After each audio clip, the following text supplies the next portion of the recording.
konnichiwa. Yeah, that's hello in Japanese. That's how I was I was used to being greeted a decade ago. I was staying in Japan, a place where English is not a very common language. And Japanese, that's not a language of Franca. So most of the time, I used to communicate with people around me using my hands. But not like this, for sure. It would be like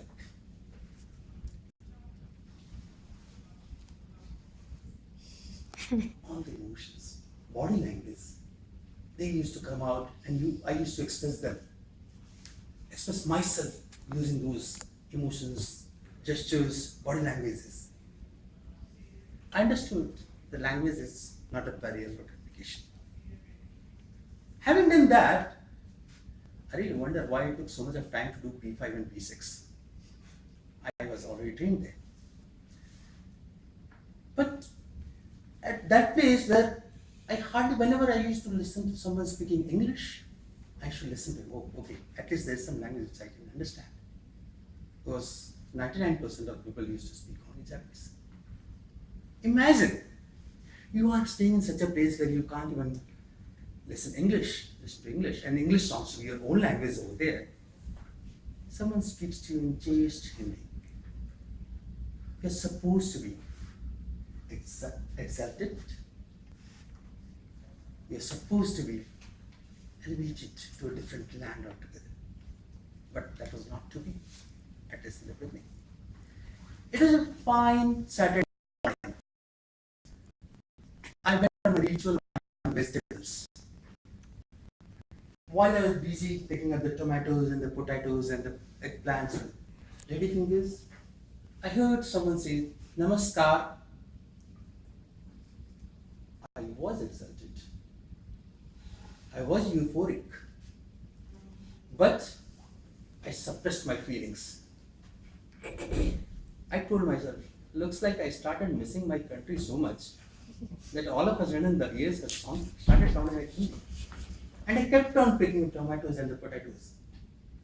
But the curiosity of who said Namaskar, did someone really say Namaskar?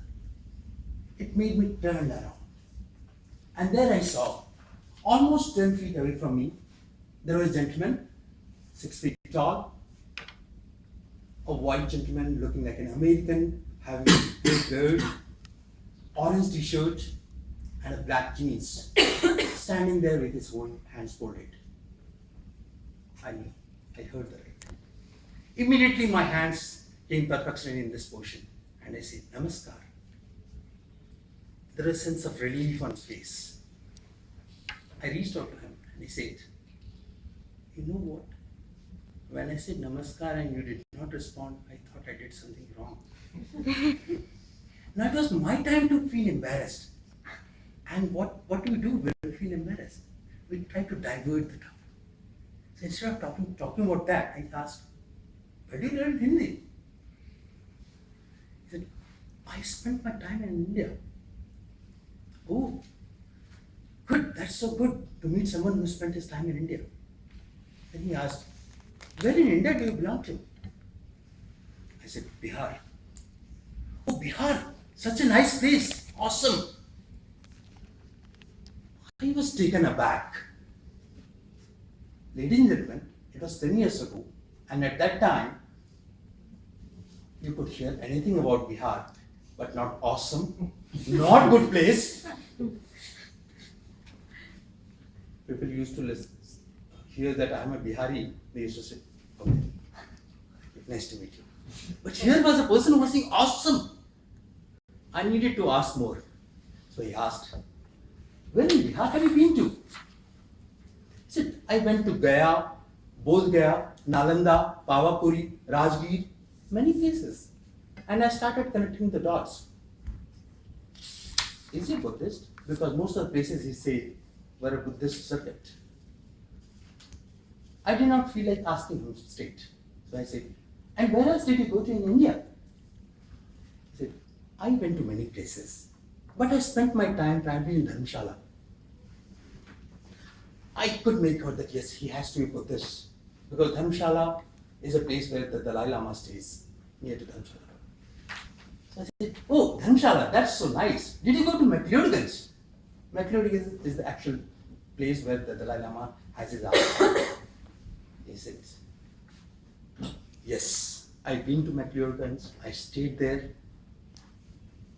I stayed in the ashram with the Dalai Lama. I was awed. I was meeting a person who stayed with someone I was in awe with. I read a lot about the Dalai Lama. I read his book, his concepts, and I was really impressed with him. And there was a person who had seen him in flesh and blood. So what were you doing there? He said, I had become a monk. I had put on a red robe. I had tonsured my head. I had left all the worldly things. I had become part of his ashram and I turned a monk. A monk? He didn't look like. He was wearing a t-shirt and a jeans and having beard and a head was full of hairs. I said, good, that's so nice that you are a monk. But what brings you here? And you don't look like a monk now. He said, yes, I do not look like a monk now. I used to when I was staying there. And I was having the best of my time. But one fine day, the Dalai Lama called me to his chamber. He said, Mark, I want to shed this robe. Mark told me that he was shocked. Did he commit some mistake? Master, if I have done so, please let me know. The Dalai Lama responded, no, Mark. I'm really happy the way you are conducting yourself. But believe me, being in this ashram, wearing this red robe, it's much easier to remain a Buddhist, to live a life away from all the evils of the world. But I want you to shed this robe, wear a t-shirt and a jeans, go out in the world and remain a Buddhist. That's a tough part and I want you to do it. Go explore that, come back to me and tell your experience. Mark told me that was the day when he shed away his robe, put on his t-shirt and jeans, started. He started from India, went to China, went to Tibet, Cambodia, Thailand, and finally he came to Japan. He said, I'm in Japan now. I started teaching English here. I said, that's so good. But how was your experience from being an American to coming to India, being ascetic, being a monk, and then coming back to the same life again? He said, a very simple thing. He told me, Prashant, I learned a lot of things from the Dalai Lama. When I put on the t-shirt and jeans again and started walking around, started living in the world, I found it is difficult. It is difficult to remain a real Buddhist. It was difficult to remain a monk, and I failed. But I keep on trying. I try not to hurt anyone. I try not to tell a lie. I try to help everyone. I try my best to be honest to myself and to my master. I fail regularly. But every time I fail, I say sorry to my master and I try once again. For me, the meaning of religion is being honest to oneself and to try to do the best that you could. I heard it. I was not awed. Or not just awed. I was impressed in a different way. I was in a different plane altogether. Because in a world which is slowly taking religion in the term of fanatism and the terms of terrorism, there was a person who was depicting the religion the way it should be lived, which is called humility. I got a new meaning of it. Be it Buddhism, be it whatever. That was the religion that I understood had to be followed. And from then on, I tried to be that. Thank you.